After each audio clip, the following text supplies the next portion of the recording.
Hello everybody and welcome to a new video. In today's video we have to use the binomial formulas and simplify if possible. So we have given this term here and we should use the binomial formulas and simplify this expression here. So a little reminder about what were the binomial formulas.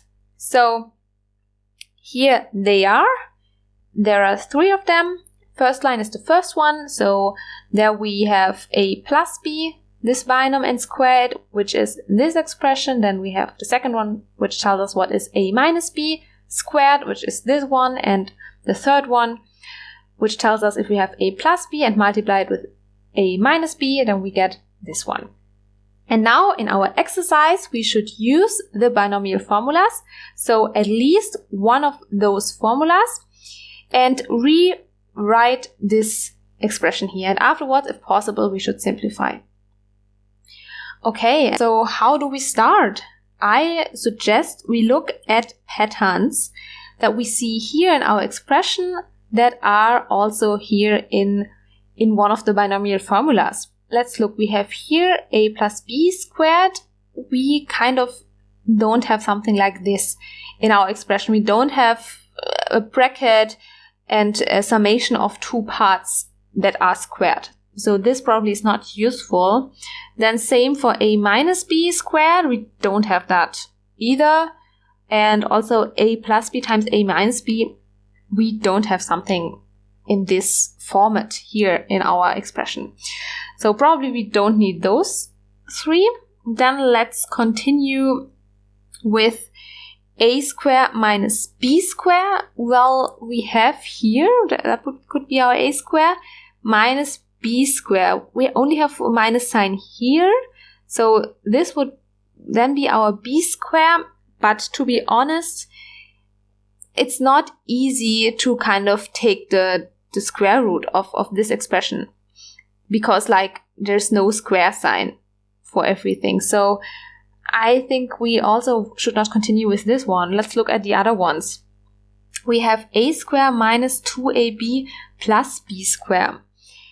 Well, we have here e squared, so that could be the a squared, and we have minus 2ab minus 2a times f, that could be this part.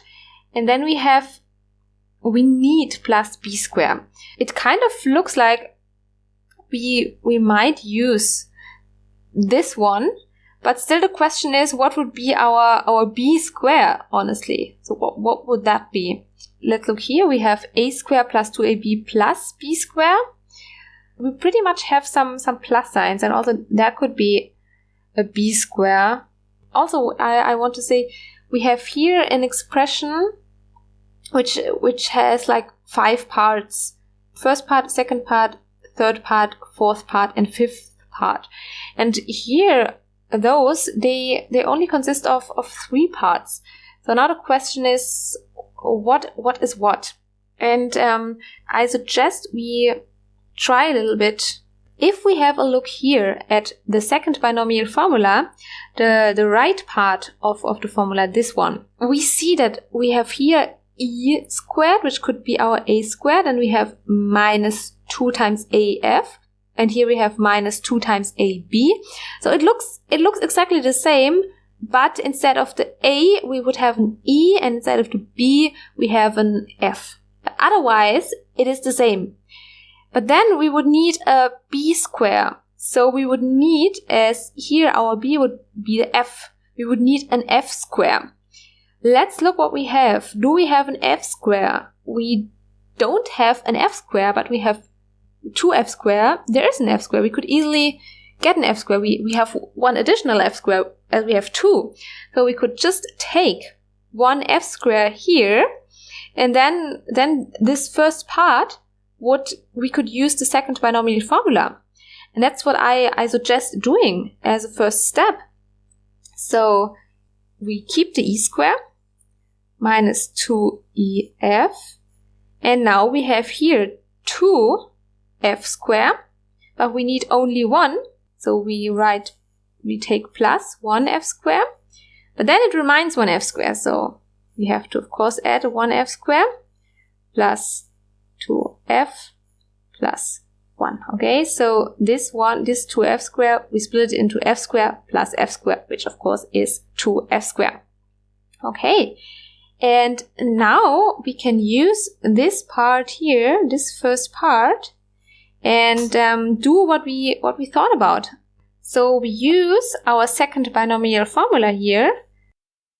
So we use the second one here, and then what do we get? We go from the right side to the left side, so we can just rewrite this part as e minus f squared. Then let's see what we have here. So this second part, we still have to do something with that.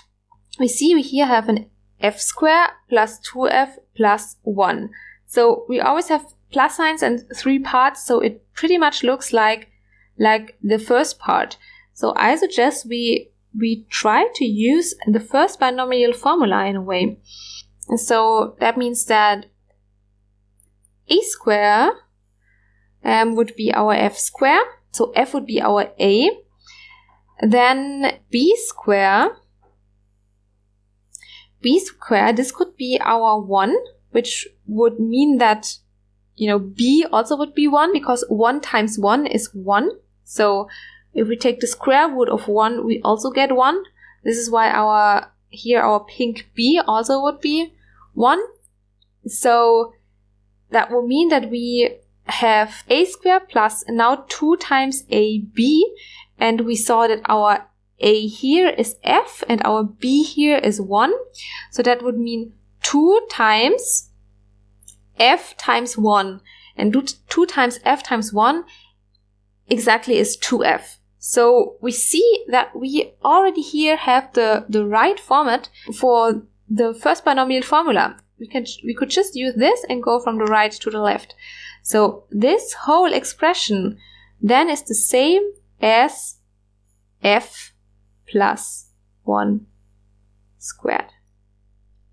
Okay, so our whole original expression is the same as e minus f squared plus f plus 1 squared. And this is it. This is the final result. We can't simplify any further from this point. So the trick here was to kind of see that we have to split this 2f squared into f squared plus f squared, and then we are able to use 2 times the binomial formulas. 1 time the second binomial formula and 1 time the first binomial formula. And in this exercise, once again, we use the right parts of the binomial formulas. And so we went to right from left. As always, you have to remember the binomial formulas in both directions. So I hope you learned something. If you learned something and if you liked the video, feel free to give it a thumbs up and subscribe to my channel. If you have any questions, leave them below. If you have any topics that you want me to explain, any wishes, also leave them in the comments. Also have a look in the description box, because there you can find the notes of the video, and you can also find other interesting videos concerning this topic. I hope I will see you in one of my next videos. Bye!